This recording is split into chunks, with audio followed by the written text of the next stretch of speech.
So we're going to go through some questions, but first I want to kind of kick it off with this movie is 12 years in the making. I originally read an article in the LA Times written by Chip Ward called Written Off. It was an essay about what was happening in libraries. Chip Ward was the Salt Lake City librarian who was retiring, and he wanted the world to know what libraries had become, which was de facto homeless shelters. And the librarians had become first responders, that they had become social workers, and it was not what they went to library school for. In fact, when it was printed on Tom's Dispatch. Well, I came to it in a very straightforward way. Okay, Myra, different. I'm a transport, or what do you call it? I've recently moved to the area, so I'm just off the ferry. But yeah, Emilio sent me the script and sort of said, you know, do you want to come and make this beautiful story with me? And I read it and I said yes. And you know, it's a very easy thing to say yes to when it's something that feels like you know this. We all know what the library is. We all know what a public space means to us. And we plan to make sure that libraries are brought into the mix. Every screening that we're doing from now until the opening of the film, which is April 5th, we're doing film festivals, but we're always tying it into to a library. For instance, we're going to San Jose. We're going to screen at a film festival called CineQuest. But we're going to be giving Jill Bourne 2017's Librarian of the Year, who's from San Jose. We're going to be giving her a Maverick Award.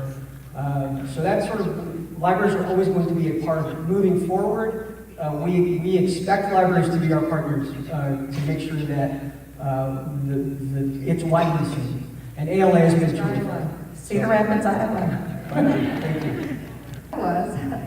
But I mean, you know, what's interesting about the definition of homeless is that there's always, you know, a human needs shelter, you know. And so when I was a child, I was raised with, I was brought up by two moms, you know, and we were 4 kids total, and they worked as hard as they could, and sometimes we just, you know, moved around a lot and wasn't able to afford the apartment we were in, so we would either live in, you know, motels, hotels, or out of our car.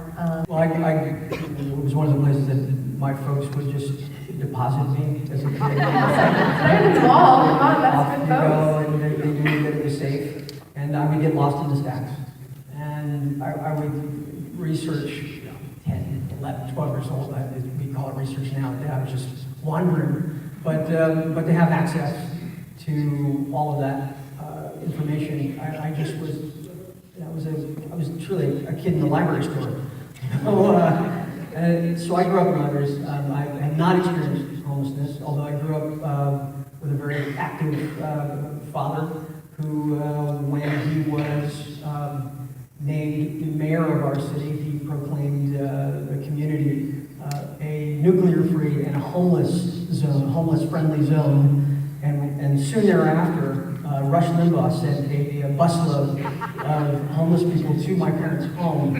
And there I was, I think I was 16, 17, and they all showed up. And so that was an interesting moment. I didn't know that. Yeah.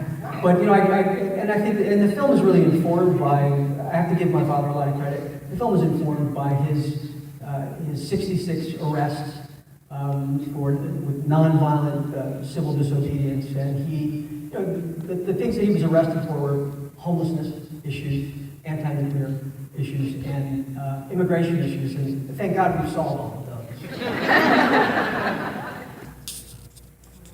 wow. Okay, you're done. Yeah, so there was a couple of questions there. One was how do we end homelessness, and I can go on until tomorrow morning about that.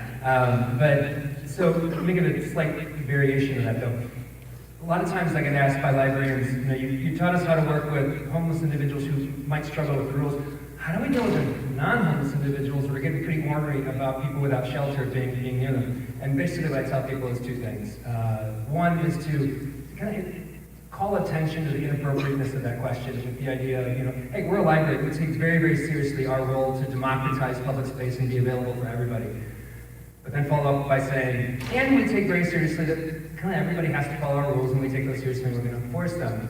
Because on the flip side of that, I think families do have a legitimate interest in saying, I want to be able to take my kids to the library, and if somebody's running around with a bazooka, that's not going to work for me. And so kind of validating those legitimate fears for safety and order and whatnot, but at the same time saying, you don't get to just expel poverty from the public space because it makes you uncomfortable to witness. That's just not how libraries work. That's a tough movie to open. That's a tough tone to open. So I found this footage online, and I said, if there's a way we can license that, that's our opening. I got a lot of pushback. I guess it's been used before, but I think it's a great. I think it's a great way to open a show what libraries used to be, what people still think they are. It's your dad. This is your dad's library, but it's not, and you guys all know that. Well, I've had my kids.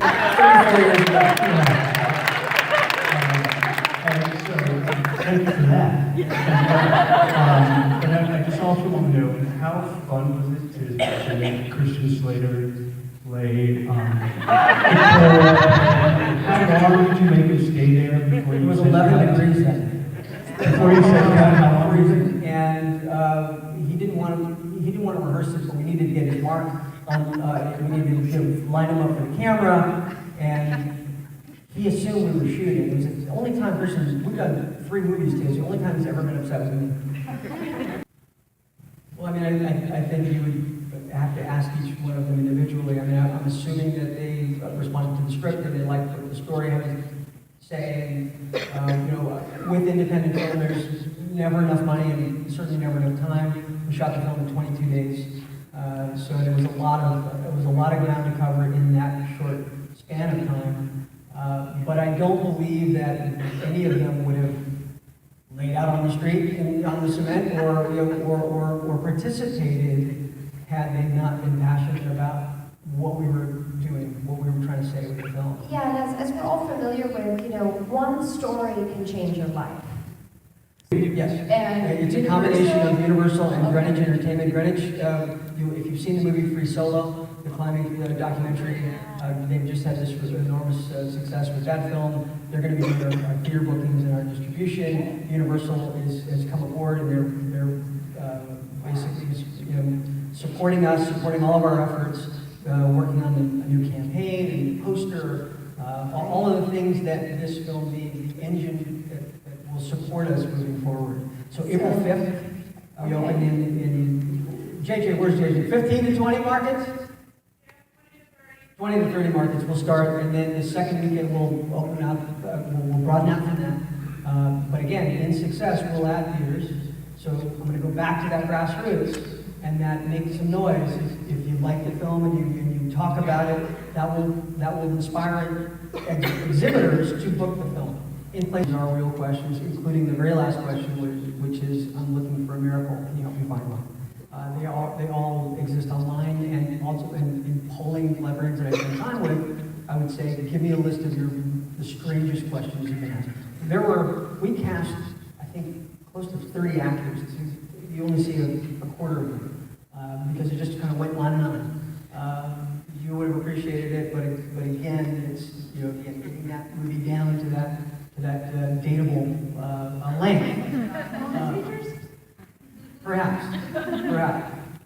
The first one, and then Right. So, in California, there was an incident where a guy in a Tesla parked his car in the middle of the highway and popped out through the sunroof, and he was naked. He was throwing his clothes off, and the cops had surrounded the car and they shut down traffic for hours while they were trying to coax this guy out.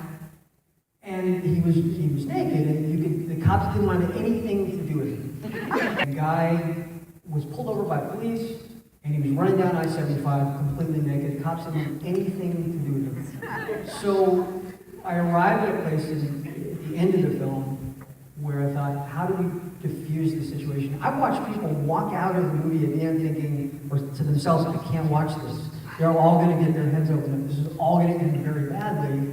And you have to say, oh, you chase somebody down today, and they say, no, it's not. Come back. How do you diffuse this situation peacefully, non-violently, in a way that humanizes everyone?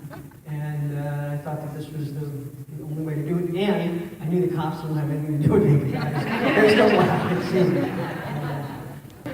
I'll leave that one alone. But within social activism and human rights advocacy, whether that's first century Palestine or the Liberian activist mothers who used nudity as a form of a methodology to end the Civil War. And so, I mean, there's a rich history of that as social activism. So I was thrilled to see take it. As many advocates for the film as possible. So I believe that's going to be university. I believe it's going to be libraries, homeless advocacy groups moving forward. So it's really, again, back to that, it depends on you. If you want to see your story told on the screen and you want people to know what you do, because it's a mystery to most. If you want librarians to know, if you want the public to know what librarians do, you have to talk about this film. You have to grab your friends and take them out and say, this is me, this is what I do for a living.